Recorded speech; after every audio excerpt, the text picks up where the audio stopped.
ನಮಸ್ಕಾರ ಸ್ನೇಹಿತರೆ. ದೇಶದ ಸಂಸತ್ತಿನ ಅಧಿವೇಶನ ಅಂದ್ರೆ ಪ್ರಜಾಪ್ರಭುತ್ವದ ದೇಗುಲದಲ್ಲಿ ದೇಶದ ಜ್ವಲಂತ ಸಮಸ್ಯೆಗಳ ಬಗ್ಗೆ ಗಂಭೀರ ಚರ್ಚೆ ನಡೀಬೇಕಾದ ಸಮಯ. ಆದ್ರೆ ಅಧಿವೇಶನಕ್ಕೂ ಮೊದಲು ಅಂದ್ರೆ ಅಧಿವೇಶನ ಆರಂಭವಾಗುವುದಕ್ಕಿಂತ ಮೊದಲೇ ಮಾಧ್ಯಮಗಳ ಮುಂದೆ ನಿಂತು ಪ್ರಧಾನಿ ಮೋದಿ ಅವರು ಆಡಿದ ಮಾತುಗಳು ಪ್ರಬುದ್ಧ ನಾಯಕತ್ವಕ್ಕೆ ಶೋಭೆ ತರುವಂತಿದೆಯೇ? ಸ್ಕೈರೂಟ್ ಏರೋಸ್ಪೇಸ್ ನ ಯುವ ವಿಜ್ಞಾನಿಗಳ ಸಾಧನೆಯನ್ನ ಶ್ಲಾಘಿಸುವ ನೆಪದಲ್ಲಿ ರಾಹುಲ್ ಗಾಂಧಿ ಅವರ ವಯಸ್ಸನ್ನ ಎಳೆದು ತಂದು 56 ವರ್ಷದ ಯುವ ನಾಯಕ ಅಂತ ಮೂದಲಿಸಿರೋದು ಪ್ರಧಾನಿ ಹುದ್ದೆಯ ಘನತೆಗೆ ಶೋಭೆ ತರೋದಿಲ್ಲ. मुझे बताया गया उनकी पूरी टीम की जो एवरेज एज है वो सिर्फ 28 साल है। ऐसे नौजवानों ने ये काम करके दिखाया है। मैं किसी 56 साल के नौजवान की बात नहीं कर रहा हूं, मैं देश के ये स्टार्टअप ने 28 के एवरेज वाले नौजवानों ने अंतरिक्ष में भारत का झंडा गाड़ दिया है। ದೇಶದ ಆಡಳಿತ ನೀತಿ ಅಭಿವೃದ್ಧಿಯ ಬಗ್ಗೆ ಮಾತನಾಡಬೇಕಾದ ಜಾಗದಲ್ಲಿ ಇಂತಹ ವೈಯಕ್ತಿಕ ಟೀಕೆಗಳು ಬೇಕಿತ್ತಾ ಅಂತ. ಖಾಸಗಿ ಸಂಸ್ಥೆಯೊಂದು ವಿಕ್ರಮ್-1 ರಾಕೆಟ್ ಉಡಾಯಿಸಿರುವುದು ನಿಜಕ್ಕೂ ಕೂಡ ದೇಶಕ್ಕೆ ಹೆಮ್ಮೆ ತರುವಂತಹ ವಿಚಾರ, ಅದರಲ್ಲಿ ಅನುಮಾನನೇ ಇಲ್ಲ ಬಿಡಿ. ಸರಾಸರಿ 28 ವರ್ಷದ ಯುವಕರು ಸಾಧಿಸಿರುವಂತಹ ಈ ಸಿದ್ಧಿ ನಮ್ಮ ಭಾರತದ ತಂತ್ರಜ್ಞಾನದ ಕ್ಷಮತೆಗೆ ಸಾಕ್ಷಿ ಅಂತಾನೆ ಹೇಳ್ಬೋದು. ಆದ್ರೆ ಮೋದಿ ಅವರೇ, ನೀವು ಹೆಮ್ಮೆಯಿಂದ ಹೇಳುವ ಆ ಯುವ ಶಕ್ತಿ ಇವತ್ತು ಎದುರಿಸ್ತಾ ಇರುವಂತಹ ಅಸಲಿ ಸವಾಲುಗಳೇನು ಅಂತ ನಿಮಗ್ ಗೊತ್ತಾ? ದೇಶದಲ್ಲಿ ನಿರುದ್ಯೋಗ ತಾಂಡವಾಡ್ತಾ ಇದೆ. ಪದವಿ ಮುಗಿಸಿದ ಲಕ್ಷಾಂತರ ಯುವಕರು ಕೆಲಸವಿಲ್ಲದೆ ಬೀದಿಯಲ್ಲಿದ್ದಾರೆ. ಪರೀಕ್ಷೆಗಳ ಪ್ರಶ್ನೆ ಪತ್ರಿಕೆಗಳು ಸೋರಿಕೆ ಆಗ್ತಾ ಇದೆ. ಈ ಗಂಭೀರ ಸಮಸ್ಯೆಗಳ ಬಗ್ಗೆ ಸಂಸತ್ತಿನಲ್ಲಿ ಚರ್ಚಿಸುವ ಬದಲು ವಿರೋಧ ಪಕ್ಷದ ನಾಯಕರ ವಯಸ್ಸಿನ ಬಗ್ಗೆ ಹಾಸ್ಯ ಮಾಡೋದು ದೇಶದ ಯುವ ಜನತೆಗೆ ಮಾಡುವ ಅಪಮಾನ ಅಲ್ವಾ? ಕಾಂಗ್ರೆಸ್ ಯಾರನ್ನ ಯುವ ನಾಯಕ ಅಂತ ಬಿಂಬಿಸ್ತದೆ ಅನ್ನೋದು ಅದು ಅವರ ಪಕ್ಷದ ಆಂತರಿಕ ವಿಚಾರ ಮೋದಿ ಅವರೇ.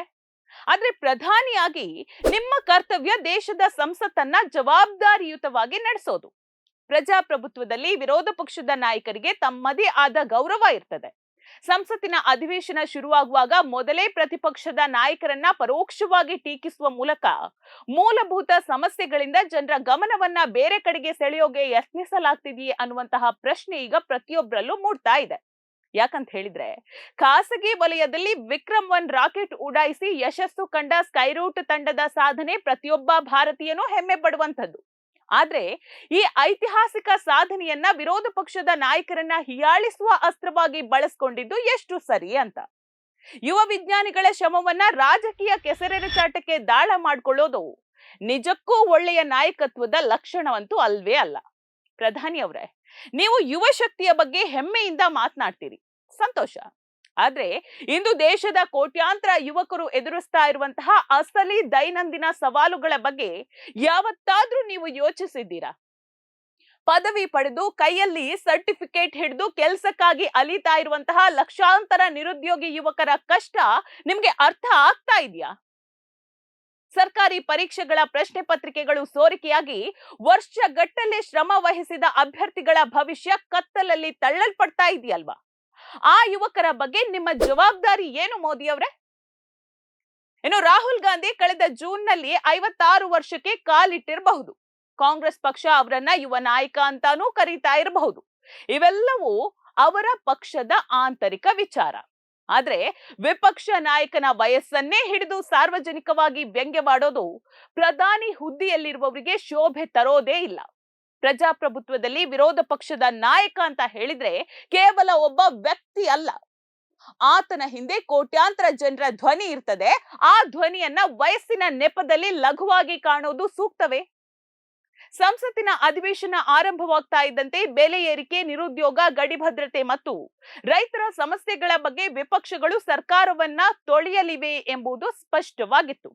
ಇಂತಹ ಗಂಭೀರ ವಿಷಯಗಳ ಚರ್ಚೆಯಿಂದ ಜನರ ಗಮನವನ್ನ ಬೇರೆ ಕಡೆಗೆ ಸೆಳೆಯೋದಕ್ಕೆ ಮಾಧ್ಯಮಗಳಲ್ಲಿ ವಿಪಕ್ಷ ನಾಯಕನ ಮೇಲಿನ ಈ ವ್ಯಂಗ್ಯದ ಮಾತುಗಳೇ ಟ್ರೆಂಡಿಂಗ್ ಆಗಲಿ ಅನ್ನುವಂತಹ ಒಂದು ಸಣ್ಣ ರಾಜಕೀಯ ತಂತ್ರ ಇದರ ಹಿಂದಿದೆಯೇ ಅನ್ನುವಂತಹ ಒಂದು ಅನುಮಾನ ಕೂಡ ಕಾಡ್ತಾ ಇದೆ. ನಮ್ಮ ದೇಶದ ಸಂಸದೀಯ ಪರಂಪರೆಯಲ್ಲಿ ಎಷ್ಟೋ ದಿಗ್ಗಜ ನಾಯಕರಿದ್ರು. ಭಿನ್ನಾಭಿಪ್ರಾಯಗಳು, ಸಿದ್ಧಾಂತದ ಹೋರಾಟಗಳು ಏನೇ ಇದ್ರೂ ಕೂಡ ಸಂಸತ್ತಿನ ಹೊರಗೆ ಮತ್ತು ಒಳಗೆ ಎದುರಾಳಿ ನಾಯಕರಿಗೆ ಗೌರವ ನೀಡುವ ಸಂಸ್ಕೃತಿ ನಮ್ಮಲ್ಲಿ ಇತ್ತು.